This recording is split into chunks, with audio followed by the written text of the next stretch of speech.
lines, which is proved totally the opposite, which Yes. is very surprising and very positive about Yes, the but- Iraqi people. Right. And it's a bit Jonathan, of a yeah. setback also for the radical elements in Yeah. Iraqi society, because not only, I mean, obviously the main focus of this story was the big loss by the IISC, Yeah. but also Muqtada al-Sadr's party lost control of the one province it had had previously, which seems to suggest that there's a taste for, use that awful word, more moderation in Iraqi politics. Yes. Enough of radicalism. The article also raises the question whether there will be a backlash as well, reprisals. It doesn't really, it just speculates really about that. Do you think that's a possibility that the so-called more radical parties might, there might be a backlash? Here it mentions specifically the more than 10,000 men belonging to the officially dissolved Badr Brigade.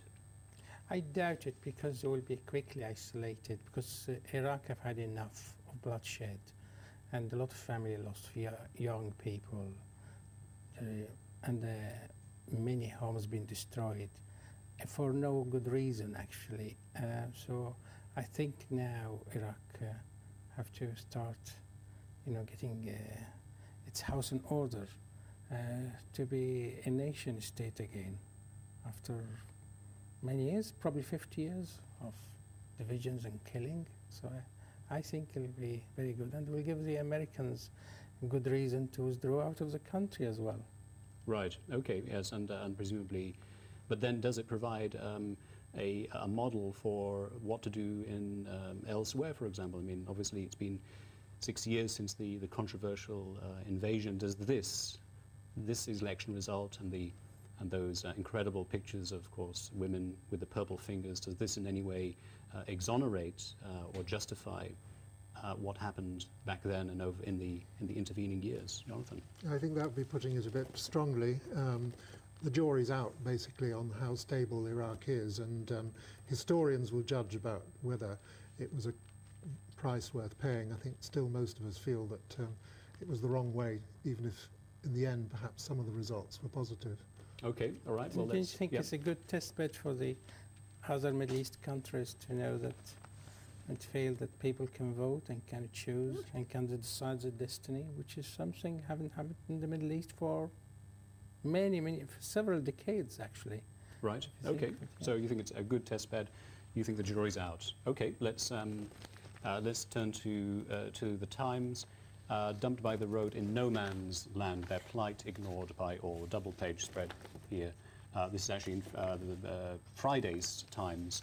Palestinians fleeing persecution in Iraq have been left abandoned and isolated with no homes, passports, or help. These are Palestinians who were in Iraq and who were favored under the Saddam regime, if you want to call it that, but now found themselves unwanted and expelled from their own country, but unwanted in Syria as well. They find themselves in the border areas. And it's, I suppose it goes into the lack of solidarity among Arab countries. Tell us a bit more about this one, Wafik.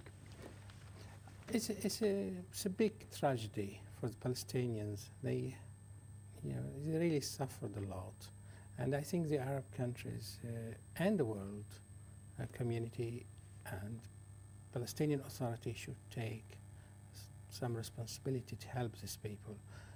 We should treat them as human beings, because I'm reading the report about them.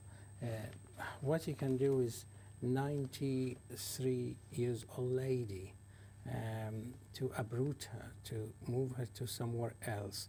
I mean, nobody have asked these people what they need. Okay. Yeah, this is the lady who was from Haifa. In 1948, she was expelled, and then she came to Iraq, and now finds herself in this refugee camp. That's right. We are scattered sheep without shepherd, she said, her eyes filling with tears. I never thought I would be here. I thought the kings and princes of Arabia would take us back home, but it turned out to be a false promise. I mean, are we at a turning point here with the election of Obama, and there is a new initiative? No one wants to go back to what we have seen in Gaza, for example. On the other hand, an election has taken place in Israel too. What hope is there, Jonathan? Well, on the Middle East peace process front, I think not very much in the short term, alas, though obviously one hopes that there will be a new mood in Washington and serious efforts, either directly or indirectly, to engage with all of the parties involved in the conflict, including Hamas. But to return to the story itself, it strikes me there are two things to underline. The first is the way that these people have been dumped between, really in this no man's land between the two borders, of Syria and Iraq, with the Syrians refusing to allow the United Nations to upgrade the camp into a more permanent facility, because basically they're worried that if they do, the Palestinians will be there for years and years and not months and months. But there's a wider issue behind that, and that is the way that not only in Syria but in Lebanon and many other countries, there are Palestinian refugee camps which have been there for 40, 50, 60 years. And there is a reluctance still, I think, on the part of many Arab governments in the region, alas, to sort of really face up to the responsibilities that they have, because always they say, oh no, well that would be to say we are rejecting the idea of the right of return. Yes, You see, right. I think it's true. There's the rub, yes. Yeah, as you know, what John said really is important. The Arab countries follow the same policies they've took for the last 60 years by not resettling Palestinian refugees for very flimsy reasons. And as well, you can't just keep the same policies for 60 years, never been revisited or reviewed, and let these people to be dumped in different place, probably not suitable for them, like this 93 years old lady. Or Yes, probably but then to accept them would be, and settle them would be to accept that there may never be a return, and to deny their rights. Who says? I don't think it will deny them the rights wherever they settled. And what actually mean? What the Arab countries actually want in end game be? Are they going to put all the refugees, send them back to the original places? It's so complicated, and actually, I think they should